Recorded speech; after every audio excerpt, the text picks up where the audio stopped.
last question sebab Dr. Chow dah sentuh berkenaan dengan suplemen, berkenaan dengan madu, berkenaan dengan everything.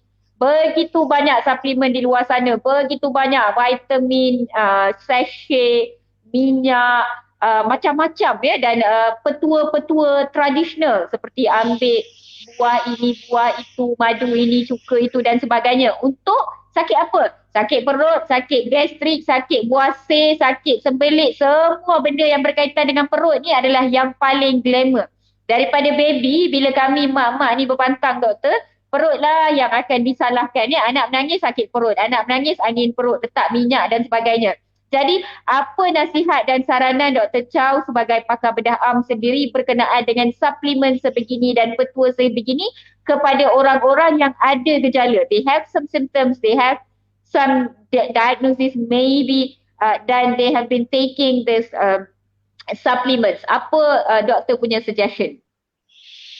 I think suplemen tu tidak penting kerana biasanya orang muda boleh menyerap vitamin daripada makanan biasa yang semula jadi.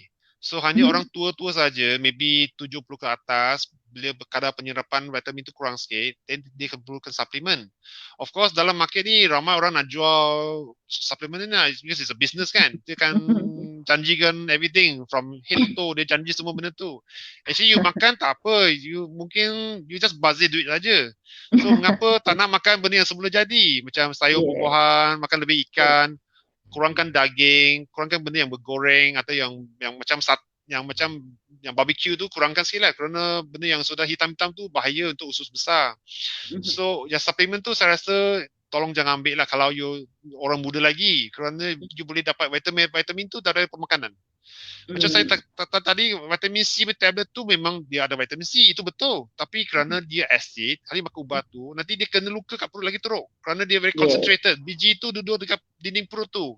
So dia kan dapat asid kat situ. Kalau kita makan sayur, buah-buahan, dalam ada vitamin C juga. Tapi dia takkan serius macam tablet tu. Dia kan spread out on the whole vegetable kan. So bila makan tu, dia kan bahagikan over the whole perut. So kadar penyerapan dia dapat vitamin C juga, tapi dia takkan luka kat perut tu. So, nasihat kepada orang yang muda-muda, tolong jangan bazir duit, makan benda yang sehat. Okay? Elakkan benda, kalau masa gastrik jangan makan benda pedas atau yang masam tu. Makan benda yang just sehat saja. Buat senaman lebih, manage the stress. Because stress boleh dapat gastrik juga. So, macam patient tadi anxiety tu, maybe anxiety trigger by the hyperthyroidism. Tapi orang yang stress banyak, dapat gastrik juga. Orang yang tak tidur awal, yang malam main game tu, dia tak cukup tidur, dia pun dapat gastrik juga. Orang yang makan cepat sangat, mungkin dapat reflux pula. So, bila makan, kena makan pelan-pelan. Enjoy the food. Jangan cepat makan, stress, kena, then tak cukup rehat. Kerana bila kita tidur waktu malam, itulah masa kita nak sembuhkan badan kita. Masa kita sakit apa pun, rehat. The rest is sangat penting. So, jangan tidur lewat.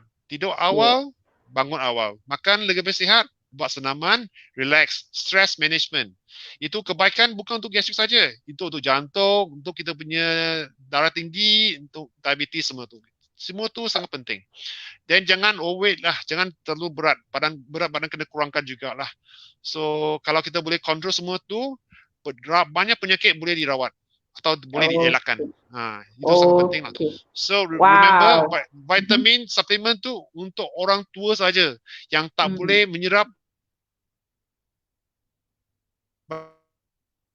Okay, video Dr. Chow lagging sedikit at my end. I tak tahu. Okay, alright, okay. So, begitu banyak tips dan nasihat daripada Dr. Chow, guys. Dia kata kalau ada duit orang muda, jangan rugikan duit dengan membeli suplemen. Mungkin untuk orang tua yang penyerapannya kurang, mereka lebih sesuai. Tapi orang muda jangan rugi duit. Baik beli handbag, baik beli makeup, baik sedekahkan duit tu. Dan doktor juga cakap paling penting jaga pemakanan, makan makanan semula jadi, dan doktor suruh elakkan stres dan jaga berat badan. Ya, kalau kita duk makan suplemen, berat pun duk naik. Suplemen tu tidak akan membantu kita. Jadi back to basic. Kita kena buat balik apa yang orang dulu-dulu buat. Makan makanan semula jadi dan exercise.